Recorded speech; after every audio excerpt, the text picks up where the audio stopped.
What's up, everyone? Welcome to the Champion Living Podcast, where we believe that consistency, perseverance, and not taking life too seriously are the keys to success. I'm Doug, the founder and owner and head coach of Champion Living Fitness.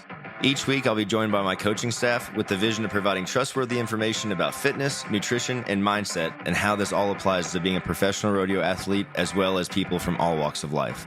Are you ready to become a champion? Let's go.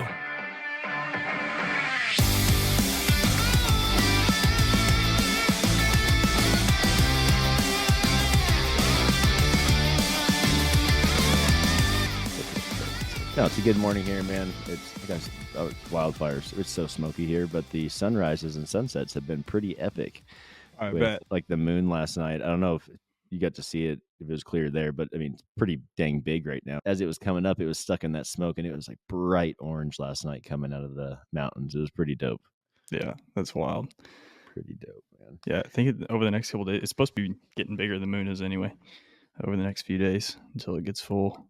So I'm a big sky nerd. I like looking at the sky when things are going on, like the comet deal's going on right now too. And I think I might have saw it last night when I was driving home. Is that the one that's supposed to be around for 2 days or whatever? A few days, yeah. I think they're saying now it's like they're until the end of the month, Forever, until it makes impact with Earth, and then we disintegrate like dinosaurs. No. Speaking of conspiracies, Yeah. have you heard of HARP? HARP. Is that like the?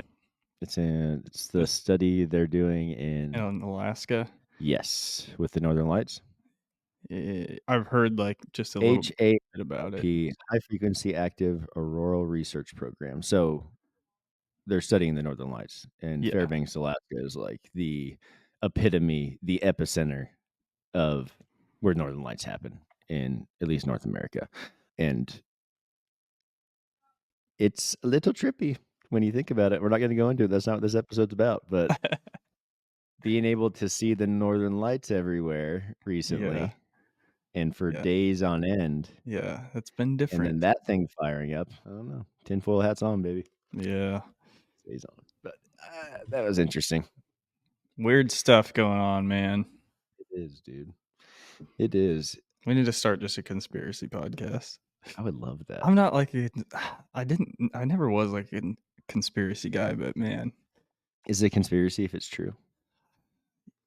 That's what's got me now. Like that's where I'm at. Calling all these things conspiracies and then finding out later that it's true. And it's like, okay. So the way I found out about the HARP deal was there was these crazy posts going on about the hurricane. Yeah, like they're steering the hurricanes and stuff. Yes. Yeah. And so I was like, what is this? And so I started looking up what it was. And then my brain immediately went to, again, the Northern Lights all everywhere. You should never be able to see them like below besides being in the extreme north, really. So my brain was rolling there. I'm like, well, yeah, nothing's real. We're in a simulation. That's all there is to it. Do what you want. Yeah. Do what you want, man. But I know we had an episode planned, but I'm going to derail us. That's fine. And something came to my attention. I've been thinking about this a lot lately, and we have had, I think this is like episode 230. That's a bunch. Dude. That's a bunch. I don't think I've looked at the episode numbers in a while. That's a lot. It's a lot, man. And so got a lot of information out there, but nobody knows about Paul. Oh. Nobody knows about Coach Paul. And as he takes a big gulp of water, he's like, I got to get ready to talk here, baby. Yeah. I think it'd be cool, man. I think for people to get a little insight into where you came from, what your purpose in life has been, like what your goals have been and why you are where you are now, and kind of just how that all came to be. And I don't think any of us have really told our stories on here. So yeah, not really in depth. Now that I'm thinking about it, episode 1, we did kind of brief intros and stuff. That was several years ago, though. And those are hard to listen to. Don't go back and listen to episode 1. We'll redo the intros. Start at like 130. Yeah, those old ones are tough to listen to. You could just hear the nerves in our voices. Oh, I used to get so nervous, man. Man. Butterflies, like I was getting on bucking horse, kind of. Yeah, it was scary. And But now it's scary because I'm so comfortable. There's no telling what's going to come out of my yeah, mouth on this it's damn just microphone. rolling out like, So, Phil, dude, let's start very beginning. the very Uh, beginning. very beginning. You came out of the womb and Yep, there I life was. began. So, Yep. but growing up, where did you grow up? I grew up in Midwest, right? Northwest Indiana. Yeah. Okay. So about 20 minutes from the Michigan line and about 45 minutes to the Illinois line. So like right at the southern tip of Lake Michigan. You only child? Nope, oldest though. I've got two younger sisters. Growing up, we just played sports. Parents worked a lot and did Playing every sport that sports we could. you and your sisters played a lot of sports. What did you guys? Yeah, my parents kept us pretty active. Like, looking back, like they did a really good job of like making sure that we were involved in something all the time. So, that especially when we were younger, like try everything. Like that was kind of the mentality and, played T-ball, started playing football when I was like 6 or 7, played basketball when I was really like, in that same age group. So I mean, I pretty much played everything I could until I started to find, the ones that I enjoyed. I really liked football, stuck with football from the time I was 6 until I was 18, all the way through my senior year of high school. Tried baseball again, like in middle school, didn't really, I was afraid of the ball. Didn't like that little Yeah. ball whizzing at my face at Can't blame you. 80 miles an hour. Probably wasn't that fast in middle school, but It uh, might have been, dude. it could have been. Who knows? It felt like it to me anyway. But yeah, and then I started rodeoing when I was in 4th grade. It So oh, early. yeah, pretty young. Like look, at the time, I thought I was starting late because when I got involved in rodeo, it was junior rodeo, and there's like all these kindergarten, 1st grade, 2nd grade kids, and I'm like, dang, they've been like some of these families have been in this for a long time, and I'm just getting Mhm. started. I'm already 10 years old, and so I felt like I was starting late. Now looking back, not the case at all. Like I was, No, pretty early, very early. and Yeah. I have clients all the time that they start at 16, 17, even 19, 20, 21 years old. Mhm. And so I got a pretty early start. Did Basically just like like rodeo family though? Like, did mom no, and dad rodeo? no. My parents or my mom always had horses growing up. And so she got us involved with horses and stuff and showing at the local fairs, and several of my extended family members had horses, and so that was kind of always a big thing in our family. Like we always were involved in somewhat of a Western culture, Lifestyle? but Yeah. I liked watching PBR though.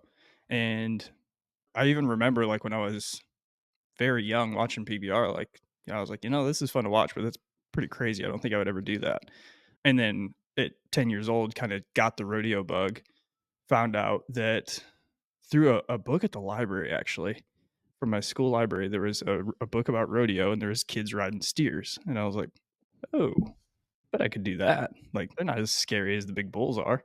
And so through some like internet searches, found Junior Rodeo Association. My mom kind of thought it was crazy. She's like, there's no way in hell that they're going to let a 9 or 10-year-old kid get on an animal like that.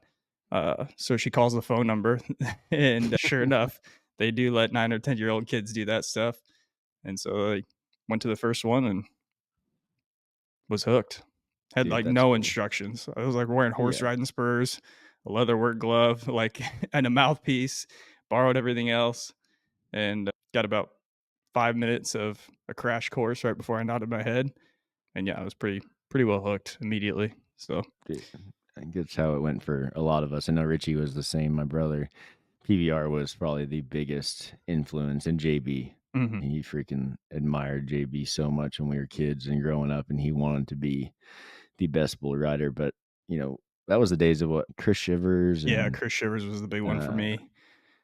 Justin McBride in the PBR, man. And I I remember being a kid too, watching those and just thinking cowboys were the coolest dang thing ever. And that's what I knew I wanted to be. Mhm. And so for you, starting in 4th grade, getting on steers, all through school, you played sports. You said football. I don't know, until you graduated. You're not the biggest guy. So how Mhm. serious were you about football? I was pretty serious about football. It took me a couple years to kind of catch a rhythm and like understand that, just because I was smaller, like there was things that I could do. And when you're in like grade school and stuff, like it's really more about effort, like who's going to put out more effort. I had a couple good coaches when I was younger that really like pushed me to be more aggressive. And once I found that kind of aggressive animal inside, was able to have some success in like the Pee Wee leagues and up through middle school and stuff. You knew you had to work hard, like, from the beginning. You knew Yeah. that effort needed to be more than the average guy because Hmm. of necessarily not as big as the other kids or whatever, but Yeah. also you kinda got that fire lit inside of you that wanted to I- win. yeah. I had a very like Bobby Boucher type prep, I guess. Like I had to like visualize an attack, man. Like get Oh, I myself love it. madder. I like that was really the goal, was like get madder than the guy that I'm lining up across from. And like I'm probably gonna, Love that. The yeah. mental image I have right now is very good. It belongs on a t-shirt, I'm pretty sure. Yeah, so I actually played defensive line, like, all through, like, elementary and middle school. Not because I was the biggest, but because I would beat everybody else off the snap, and I would Mhm. Did just, you like, play end? No, I was, like I would usually, like, right over the nose, like, I was nose guard, or, like, I would, sometimes line up over, the outside, or the like, between the guard and tackle, but usually they put me right over the ball just because I could sometimes there was a few times in practice, like, I would beat this the quarterback to the ball. Like I would get it out of the center's hands. And so that was like kind of my thing. And but with the small size thing, that doesn't last for forever. No, Once I not was too in long. eighth, by the time eighth grade rolled around, it was like size differences were pretty big, and I was just getting pummeled. And so I had to find a new position, settled into like an outside linebacker position in high school, and that was where I stayed for a while. Nice, dude. And then you high school rodeoed all through that? Hmm. And how long did it take you to, like, once you started getting on full size bulls, what was your progression like from the calf riding or steer riding? Were you already, you said you didn't have anyone to teach you. So, like, were your fundamentals in place? Did that translate well to getting on bulls, or was it a just crazy learning process the entire time till one day you figured it out? Yeah, I would say it was pretty long learning process, or at least it felt like it at the time. But I remember from the first steer I got on, it took about a year to kind of get that whole thing figured out. Like it was because I think I didn't go to a school for about a year. That was the thing. So I didn't have any fundamentals when I first started getting on steers. Went to a Sankey school. You got somewhat of fundamentals out of that. Started riding steers, and at that point, then once I had a solid foundation and confidence and everything, they couldn't throw me off of the steers. Was thinking about, just because I was smaller, it was like, I don't know if I'm ready to even move up. Like in middle school, we moved up to bigger size junior Hmm. bulls. They were like basically herd bulls, like Angus bulls and stuff. But I mean, they were full size. They just Yeah, they're weren't, big. 20 pointers. They were Hmm. a lot lower end than that.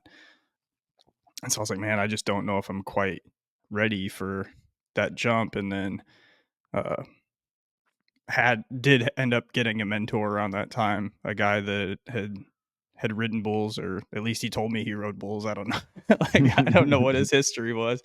I tried to look him up not too long ago on Facebook and stuff and see if he's still around, but couldn't find no information on him. And Dang. he taught me a lot. And so he must have had some education, because he really did help me out a lot. And he said, you're going to be fine when you move up.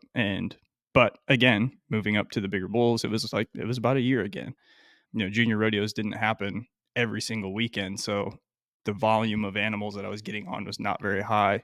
And so, you get on 3 or 4 a month. It takes a while to get over that learning curve. Mm, takes a But long time. yeah, it does. And so about seventh grade, first rodeo of my seventh grade year, had a bull that I'd been bucked off of several times, that in that learning curve year, the previous year. Finally got him stuck, and because he had like the same trip every time. He's out one and around the right, which is away from my hand. And I finally got him stuck, and like I rode like a big spinning bull, and I was like, I remember when the whistle went off, I was like, I'm invincible, like this is amazing. And I was so excited, I just threw my hands in the air, totally ignored the dismount, ended up underneath him, and he broke my leg. And so had to sit out for a little while. I And was that just that gonna ask about sucked, because injuries. it felt like I just figured it out. That's how it And usually goes. yeah, and so I just had to sit out for, 6 months or whatever, and came How back, old are picked you? Like 13? 11 or 12. Yeah, I think it was because it was September of my 7th grade year. I don't know how old I would have been, but 11 or 12, something like that. How many broken bones in between, like you starting and let's say like high school ending? So I broke my tib fib, was that first one in 7th grade, and then I broke my femur my sophomore Mhm. year. Yeah. So, fast forward into high school rodeo, or again, when I was about to start high school rodeo, I was nervous about moving up to better bulls. I was like, man, Mhm. now I'm really undersized. I'm 95 pounds going into my Mhm. freshman year, maybe all of 4'11", and I was like, man, I don't know if I'm quite ready for that. And the high school rodeo was coming to my hometown where I lived, and the stock contractor called me and said, "Hey, I've got an exhibition bull for you if you want it." And I was like kind of nervous, like asking my dad, like, "Hey, is this a good idea?" And he's like, "He said he's going to handpick you a bull, so I think you're going to be fine." And so we go and get on in front of the hometown high school bull, ride him again, like so excited that like I couldn't. It totally ignored the dismount. I don't even remember the ride because it was like so, I don't know. It was just like emotions, I guess. Mhm. Like, oh yeah, I can do this. And so I did pick up going right into high school rodeo after that, because that was exactly the boost that I needed. Was to have somebody, looking back, it was somebody that cared enough about me to put me on an appropriate animal to build confidence, and so Ab that was a really good step. That's huge, man. And People need guys like that, like contractors like that, that yeah, he you didn't know you were ready, but he knew you were ready, and all hmm, he knew that was that you needed the confidence boost, so he brought you the perfect bull and let yep, you be in that setting, you're competing hmm, with those kids that you're gonna compete with and let you be successful, and all of a sudden, you believe in you, and hmm, it goes well. What So you're in high school, you just got on your first bull, you kinda proved to yourself that you can do this. I'm gonna take a step laterally here. You played football in high school as well, so I'm guessing hmm, you guys were in the weight room working out. yep. When did working out start for you? About that same time, Okay. at the same time that all this is happening, that transition from 8th to ninth grade, we had, preseason weights. That was like my first introduction to getting in the gym. My freshman year, I was pretty much undersized heading into it, but I still didn't love the working out part. I would go to the gym, kind of half-ass it just because we had to do it because the coaches said we had to do it. After the freshman season, we had off-season weights again, like, winter weights or whatever. I didn't plan on playing any other sports because really football and rodeo were the only things I cared about. And so I went to every single weightlifting session. I think they were like, they were mandatory, but not, you only had to go to like a certain percentage of them or something Mhm, because, it's at that time of the year after the season wraps up for football, there's other sports and things. And so the coaches understand that, there's other obligations. But I was like, I'm going to commit to this. And I think I put on like 20 pounds in from between the fall and the spring. so you're 110 pounds now, awesome. Yeah, yeah, and I was the same, dude, I didn't even wake I was, yeah, probably 4'11", 95 pounds my freshman year of high school. mhm, and so I saw a direct reflection of, hey, Mhm, I'm hitting. I'm probably hitting some type of growth spurt, but like my body is changing, and I'm mhm, responsible for that. And I caused this muscle gain, this weight gain. Like I'm in a better position now because of the work I put in. And that was like a huge light bulb moment. And that's when I caught the weightlifting bug, or the working out mhm. bug. Was That's about springtime of my freshman year. And yeah, there was kind of no looking back uh in terms of working out after that. Like I was a believer, um and loved it. Uh when you start to see the results, that's when you really can fall in love with it. Yeah, once you can ignore that someone's telling you you have to do something, like the coaches, when you Mhm. said that, I'm like, every guy or girl in high school that plays a sport and plays a lot of sports usually comes out of there, and especially if they play college sports, majority of them come out of that hating working out Mhm. because someone made them the entire time they were playing these sports, right? But they don't correlate it with how much better it's making you. And you having a little bit of a disadvantage going into high school kind of had to go in there and do it regardless if you wanted to, which you saw the results and all of a sudden fell in love with it.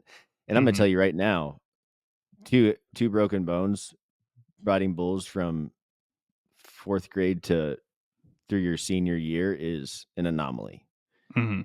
And I guarantee, even without the specificity of the training towards rodeo, the plan wasn't made for rodeo. It was made for football and just making you got a generally stronger and more athletic person. That played a huge part. And we see that all the time in these high school events or high school associations is those kids that are athletic, playing a lot of sports, doing a lot of different things are usually the ones just crushing it in the high Mhm. school rodeo without having to do a whole lot because they're already so much further ahead. They're already developing the hand-eye coordination through other sports, right? The discipline, the dedication to going to practice, doing the things you have to get better at it. And there is a balance there, right? It can be not fun at a certain point, but it seems like you, the programs you're a part of, and your parents did a really good job of continuing it to make it fun. And also, you just saw the value in the work, which I Mhm. think a lot of kids don't see these days immediately. It takes a little time to grow into that, right? And it's cool. What Speaking to your parents, so you didn't come from a rodeo family. What was their support like? Because you hear a lot of stories from kids these days where their family does not support them and they think they're Mhm. nuts. And it's hard to see because my family supported us big time, but I've seen my friends not have the same support from Yeah. their families, and it Yeah, I affects know them. plenty of people that, they get on their first bull, they sneak out of the house at 16 and go get on their first one, and then they don't get on again until they're 18, and, that's when they can really take it serious, but, I was really lucky from that first one. I think my parents saw the value in the culture at our very first rodeo, so that first one we showed up at, everybody's willing to help, everybody's willing to lend a hand, like, you're borrowing equipment, you're getting free advice. People are inviting you over for dinner at their camper afterwards. Like, and my dad was like, "What in the world is this? Like, what universe did we just walk into? The Like, best this is one. wild." Yeah. And so they were equally as bitten by the bug from that aspect. Obviously my mom would have really liked me to pick up rope, but, Yeah. but they were very supportive, probably emptied their pocketbooks more than 5 times trying to get us Mhm. down the road and, buying horses for my sister so that they could compete too, and Oh, that buying campers and trucks and trailers and all that stuff. And yeah. so, you know, looking back, like they did literally everything that they could that they thought they could. Not even yeah, I don't even they did everything they could within their means, within their knowledge of what I was talking to my dad it was a few months ago. He's like, "Man, I feel like," because I think I was telling him, about my hip bugging me or something. He's like, it was my decision. I wanted to do Oh, it, and yeah. I don't regret it." Oh, But, yeah. No, obviously, it's breaking bones before you're 18 is not ideal. not a good thing, but it is what it is. Yeah, and no one's trying to stop anyone from, rodeoing at a young age or anything. What I think the biggest takeaway here is preparing your body for what you're about to go through, like we've said on Mhm, every episode, is the key here. And it was it's just so awesome, man, like that you had such a supportive family. mhm, And even though they weren't rodeo people, they same I feel the same about mine. Like did anything and everything they could to help you guys move forward and do the thing you loved and like seeing the value in the culture, the families that you're surrounded around. Man, like those are important years of your life where you're developing into a human. Like being surrounded by love and good people is really important and people that do the right thing. And that's what I love about rodeo family, man, is that's how they are. They will give mhm. you anything they can to help you out. And from day one, they don't even know you. So Yeah. it's easy to fall in love with the community and the family that is rodeo. College, you call it Road Bulls in college. Did you go to PRCR, PBR rodeos, like I went to qualifiers at all? like, my growing up, like, ever since the moment I got on my first steer, it was like, "I'm going to the PBR." Like, Yeah. that's gonna be my life. Like, that's what I'm gonna do. Like, I don't like, I mean, I had the blinders on. There was nothing like, we'd go to have, like, the career days and stuff at, school and, like, take the job quizzes, like, where would you be a good fit? And I was like, "I don't care about any of this because 'cause I'm gonna be a bull rider. Like, it does none of this matters. Like, I I'll was drop like out of that school too. right now." Like, I was 8 up. And so the whole my goal from the time I was, 10 years old from until forever was, PBR. Started college rodeoing at Southern Arkansas University, and after a year there, I'd seen the NFR. I'd watched the NFR on ESPN when it was on, at 11 o'clock at night or whatever growing up, but like didn't really have any interest in the PRCA. But then having teammates that were like getting the PSNs and like looking at the books and like where the events are and stuff, the PRCA seemed a lot more approachable, and so we started going to some PRCA deals, and my first one was in West Monroe, Louisiana. Oh yeah. And I think that was my sophomore year of college, I think. So another broken bone in between then. Broke my wrist at the first college rodeo my sophomore year. When I heal up from that, I think that's when we went to West Monroe that next spring. But road was first gunner, first rodeo. And this was the crazy thing about the PRCAs was like, especially in the bull riding, it's like there's like, all the if to, day money, all this other stuff. I didn't understand any of that. I just understood like, usually Pay your fees, get pay on. your fees and get on. And I show up, I had like, I don't know, maybe $250 in my pocket, in my wallet when we show up to this first one. And I saw on the thing that entry fees were $60, and I go to pay the secretary, and she's like, "It'll be $121." And I'm like, "Oh, okay." That's more than what I thought it was going to be, but okay. I was going in completely blind, and was first gunner out, and got some of my heroes back there, like Aaron Pass was entered, and Cody Whitney's in the introduction thing, and I'm like, whoa, like this feels out of my league a little bit. And then being first gunner was like really scary, but rode my bull. He was right there, went both ways. Again, another one of those, like, I'm so excited, I'm gonna ignore the dismount thing, end up landing on my head and get my chickens scattered. But I was like, this is wild. Like, I can do this. And then I learned about day money, and they wrote me a check, and I was like, okay, I like this a lot. This is amazing, because I think I was maybe the only guy to stay on that perf. So pulled a nice day money check, and I was pretty hooked on going to those after that. Dude, that's awesome. That's awesome. So fast forward a little bit. What?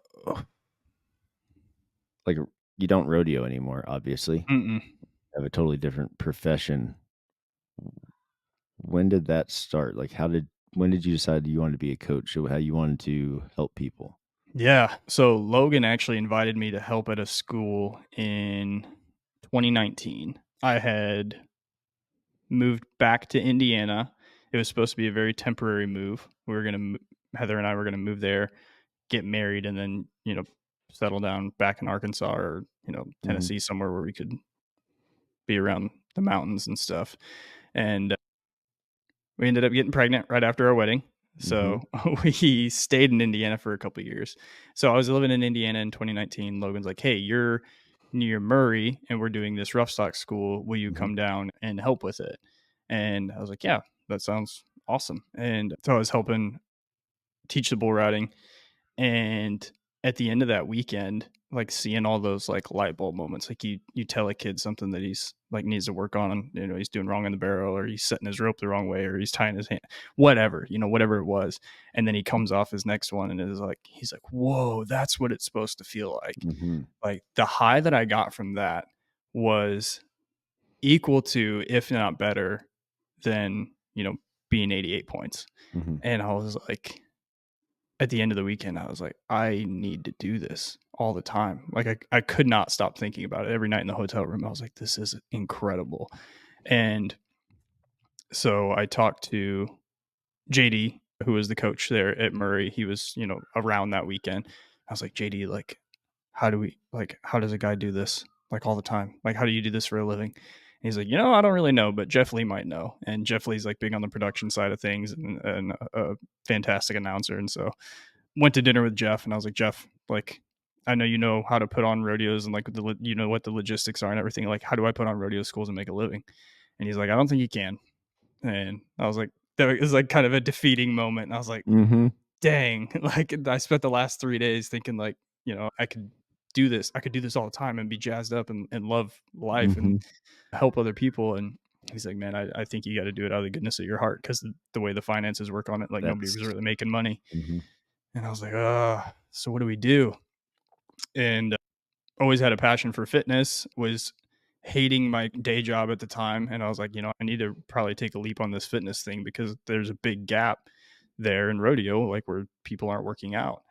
I think that's about the same time. So I started going through the process of getting a CPT and stuff. And it's about the same time that I found you on Instagram.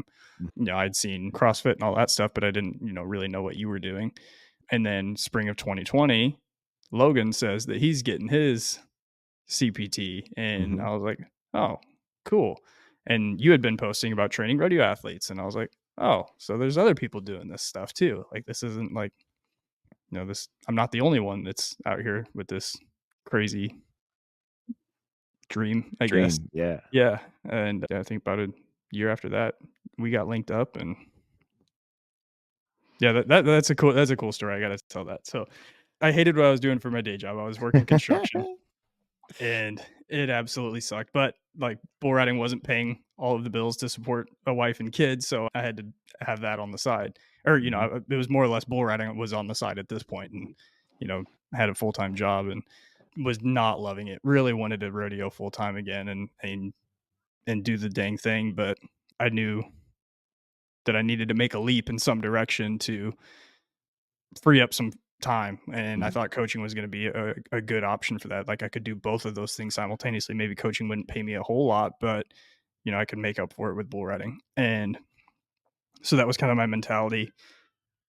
Was working with like a few clients before, during, and after work at the construction site, skipping lunch breaks and just being on the phone with clients and stuff. And then it was getting to the point where it was like really like hard, like having like about, I think I had less than 10 clients, maybe 7 or 8 clients, but it was like on the phone or waking up super early in the morning doing some programming before I left for work, doing consult calls and checking calls on my lunch breaks, and then afterwards getting home late, trying to get my own workout in, doing some other coaching stuff, and then go to bed and repeat for like months and months. And I was sitting in the work truck on the construction site, and you had called me, and I was like, this is the best day of my life. I was like, Doug's ahead. He can help me get, to where he's at. And I was like, this is finally like the way out of this nightmare of construction. And no, nothing wrong with working in construction. It's just, it was not my thing. Like, I just did not like it. And so, yeah. The construction was just a means Where to it an all end for started. you, like, it It just held was, you yeah. guys up. It was Good. the only thing I knew, like my dad Mhm. did it from the time he was 16 until, I mean, he's still in the game. He's a supervisor now, but like, it's the only thing I knew. And so all my jobs in like high school and stuff were usually, my first job, I think it was in middle school, I was working construction. So like, it's the only thing I knew how to do. I had an in on. And so yeah, it was really like, I'll do this until I can do something else. No, I've had plenty of jobs like that, man. I still remember the conversation of you quitting your full-time job to do this full-time, Yeah. and you were so nervous, and I remember myself when I did that, like, went all in, I was so terrified, and I even had to talk to Heather, remember Yeah, on the phone, you had like to you had a Zoom call with Heather, because I came out to your house, and I was like, "Man," I was like, "I think I can do this," and you're like, "No, I know you can do this," yeah, and I you was like, just "But I gotta don't think go. my wife knows that we can do this," because she's gonna be super nervous. Like, I was like, "It's gonna be like an immediate pay cut, but then I'll have It more will time come on my back. hands, so like it Yeah, can come back." I was like, "I know it can work," and you Zoom called Heather, and you're like, "Hey, yeah, this will work, believe yeah. me," and she was like, "Okay," Dude, looking and back, I was so scared because, like, I had the same thing with Logan, like, I, like, promised you guys, like, yeah. "Go all in with me, and it will work out," and looking back, I'm just so thankful it did because that would have been a hard thing to live with, man. Oh, it's been a wild journey, man, and it feels like yesterday that we kinda started this, and it's been almost 5 years, Mhm. which is just wild, and to think about all the growth that's come not just from us as coaches, man. Like we are completely different human beings now, and Yeah. all we've learned, and it's cool to look back and see it all. But f- what fires you up about the future, like about what we're doing, like how this is your dream to help bull riders and rodeo athletes become better versions of themselves sooner than we were able to Mhm. because of the lack of resources that were available. We Yeah. are filling that void with the resources. So for you, like, what is this about beyond? Like, is it just helping guys? Like, I think it's more than that. I It's think yeah. Go ahead. I saw the gap early on when I was in high school, and so I was already, having success in high school rodeo, having fallen in love with training, and I was like, I'm the only guy doing this, really. It seems like, nobody else really works out or plays other sports or takes a like a job mentality to it, like this is what I'm going to do, so I'm going to gear every single day around doing this. And so if you would have asked me when I was like 15, like what I wanted to do with my life, I'd be like, well, I would want to open a gym and it'd be for rodeo people. Like that's it. And, you know, now like understanding economics, like that would be a horrible thing. Like if you only had a gym for just rodeo people. But I think like the goal was like to help people see that there is a way to make your body more durable and make the sport more enjoyable because you're better prepared for it. And Mhm, so like then there was no resources around like what should a rodeo athlete train like? What should shoot, I mean, like it was even hard to find like what should any athlete train like? Like I think in we had a little bit of guidance in the football weight room, but like our coaches didn't really even know what they were doing. So when I go to look on the internet and try and figure out what I should be doing, it's all like geared around bodybuilding and things like that. mhm, And so that was a lot of the approach I took. So even then, like I my mind was in the right place, but I was applying things incorrectly. mm, But something was still better than nothing, at least in my opinion, or like in my sight. And so I to answer your question, I think it's to help people not deal with the same struggles that I did because I didn't understand the business side of rodeoing. Um, Again, like I learned everything the hard way. Like not coming from a rodeo family, like everything was learned. Like the story of my first PRCA, like I had no idea what was going on, and then I didn't have the wherewithal to like ask somebody that had been going down the road. So again, it's just me and my buddy like traveling together, and neither one of us know what we're doing, and we're just mhm, trying to figure it out. And so, like, I guess the mission would be to help people learn from my mistakes because now I see like where I went wrong, what I could have done better at different timelines in high school and in college and in pro rodeos. And like, even after, like, when I wasn't pro rodeoing as much because I was working full time, like, seeing that, like, hey, like, there's things that if you're, whenever you meet a fork in the road, you can take option one or you can take option two. I was like, this is what the option I took, and this is how it didn't pan out the way I thought it would. mhm, So maybe, this option would be better. But yeah, I think at the end of the day, it's just like helping other people learn from the mistakes that I made and accelerate their careers faster so that they're not wasting their best years. mhm. Man, it's so important, and I know that's definitely my approach as well. It's all of our approaches. We've when we started OPA or started coaching, we just talked about the struggles that we all went through to get any kind of progress that we had made, and how that could be streamlined big time if we could Hmm. actually get the mentorship and the resources out to not just current athletes, but future athletes, people interested in rodeo. And we see that a lot today. And there's a lot of athletes coming around that did not grow up in rodeo families. And it's tough to get into the sport not coming from a rodeo family because you almost have to have an in, right? And that's where what we're doing is eliminating that. We are trying to do everything Paul just said, but I think at the end of the day, it's even bigger than that. And I'm going back to the beginning of this podcast when you're talking about your dad falling in love with the culture and the family of Hmm. rodeo. We just want to see that culture and family get bigger and open Yep. the door for more people to be able to come into that. Yep. Because if we have more people and strength come with numbers, like we will forever be getting better, and rodeo will be growing, and people will be growing together, which is, man, for me, that's the biggest. Uh, I don't know, not compliment, but like that's the that's the goal, right? I'm gonna lower the barrier to entry. And like I see this all the time where, guys will, especially in the bull riding, because it's pretty easy to get started in bull riding. You borrow a rope, you borrow a set of spurs, you borrow a vest, and you get on like at a practice pen. Mhm. And then after that, you start piecing together your equipment and you're off to the races. That gets a lot of guys killed off before they ever Mhm. reach their potential Yep. because they don't have the direction and they don't have a game plan for how to approach getting better. And everything comes in stages, just like what I did with football. Like I started with Pee Wee, and then I moved up to middle school, and then high school, and then high school was the end of it for football, but there was levels, and a lot of people I don't think take They the levels skip levels. the way that they're supposed to. Exactly. Mhm. I skipped levels. Mhm. I was pretty naturally talented. And so when I would do good at when I was out of my league and would perform well in spite of being out of my league, I thought that I was ready for that next level, even though I wasn't dominating at the level prior. Like I wasn't Mhm. quite ready to move up, but I'd have one successful, performance in a place where I probably shouldn't have. And then like was overconfident, Mm. and that would start the cycle over as like, oh well, now I'm back in this huge learning curve again. Mhm.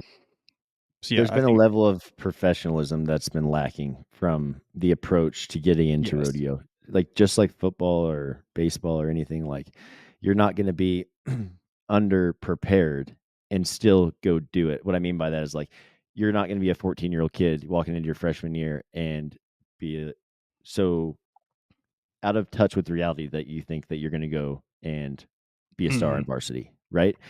Rodeo is the only event or only sport, I swear, where guys are so outmatched and think they are gonna be just fine and it's gonna work out well. Hmm. It's not, and that's just because, again, it wasn't a quote unquote "professional sport" from the beginning, so there's been a lot of just backyard, like, "Go try it." Sure, great way to get into it, but game has changed a lot since then, and there has to be systems and processes to each level, and you're gonna learn there's gonna be the fundamentals will be the same, but the systems are going to be a little different each level. You have to learn that new system, right?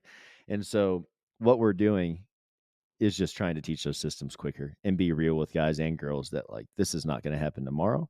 The girls that it does happen for quickly is out of spite of what they do. They are so naturally gifted and talented and able that they're just going to be good at what they do, and that happens. Hmm. But for the majority of us, we have to work hard and we have to work smart is the biggest thing, right? Yeah. And just hearing your story, man, about how this all developed and how you've come to be where you are right now, it just shows that so many of us have these thoughts of where our path of life is going to go when we're younger, and we are so dead set on it. But Hmm. if I could have asked you why you wanted to be a world champion bull rider, I'm not sure you could tell me logistically why or how it would make you a better person, Hmm. right? You got to the Y in the road, and we didn't go that way. We went the other way. You're still heavily involved in the thing that you love very much, and you created your own job essentially, Hmm. doing the thing that you love. And it's not just making you a better. At the end, you're not just a world champ. You are helping so many people become way more than world champions, right? Yeah. Better humans, better people, figure out things about themselves they never would have known without you.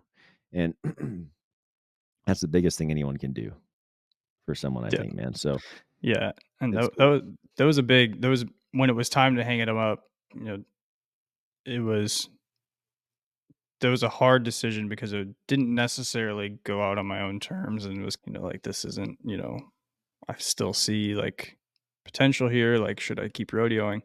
And like the decision ultimately came down to like, if I go all in rodeoing myself, sure, I could be a world champ. Like, you know, maybe, like the odds of that are so small anyway. But Mhm. like, at the end of the day, like, what's the highest I can go?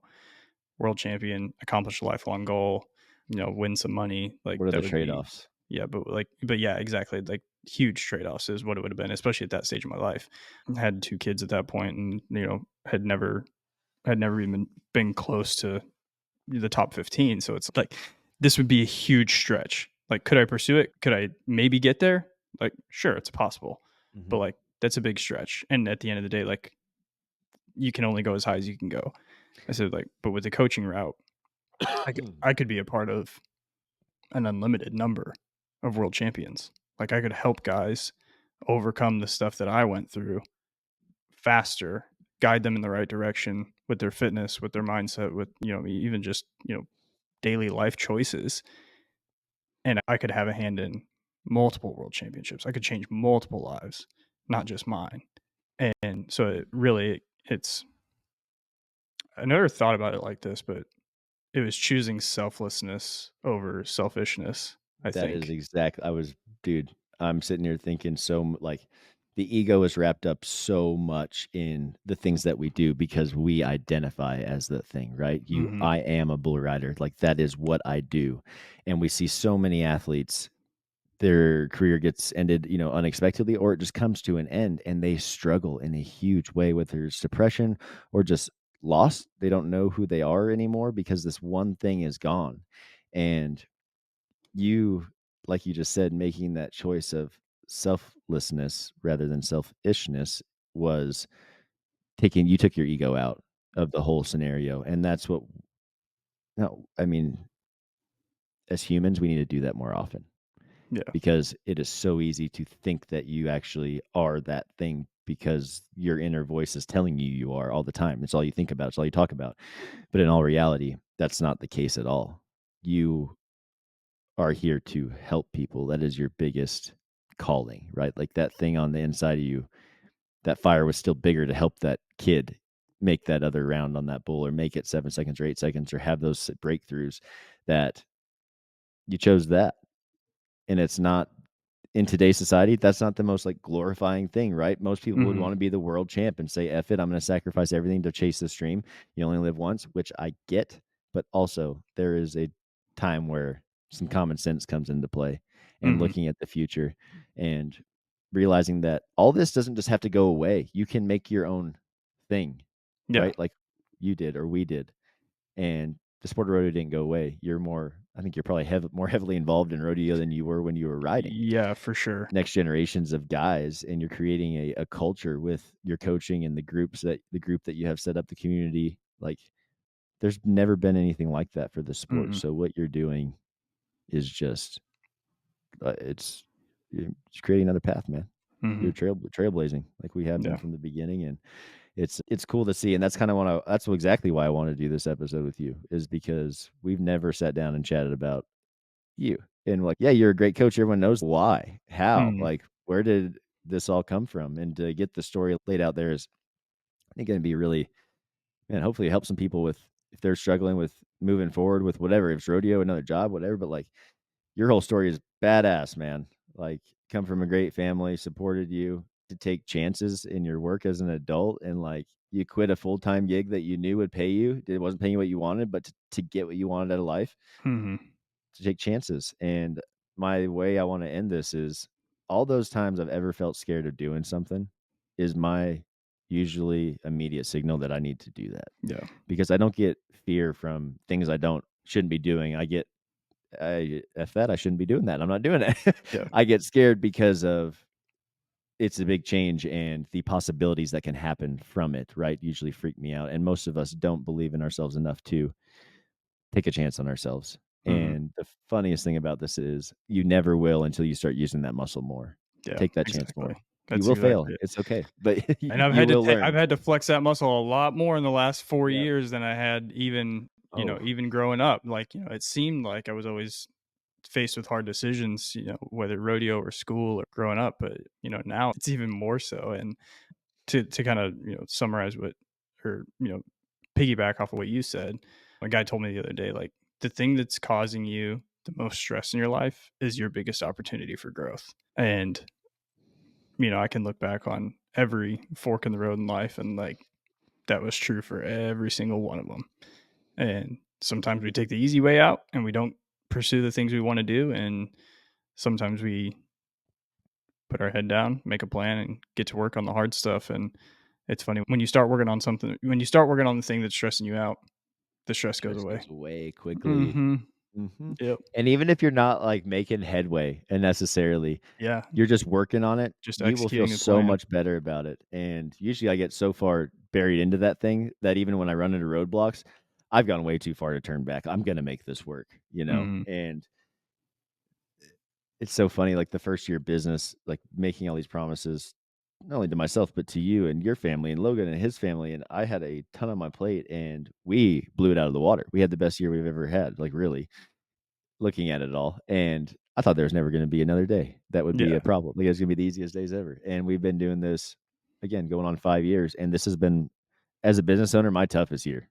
Mm-hmm. Having to grow and having to learn. And when you get so invested in something, there is always a way out, but you have to continue to work through those hard things. I didn't even pay myself because we were just in a weird spot. But every bit of me wanted to just like zip it up and run away. And Yeah.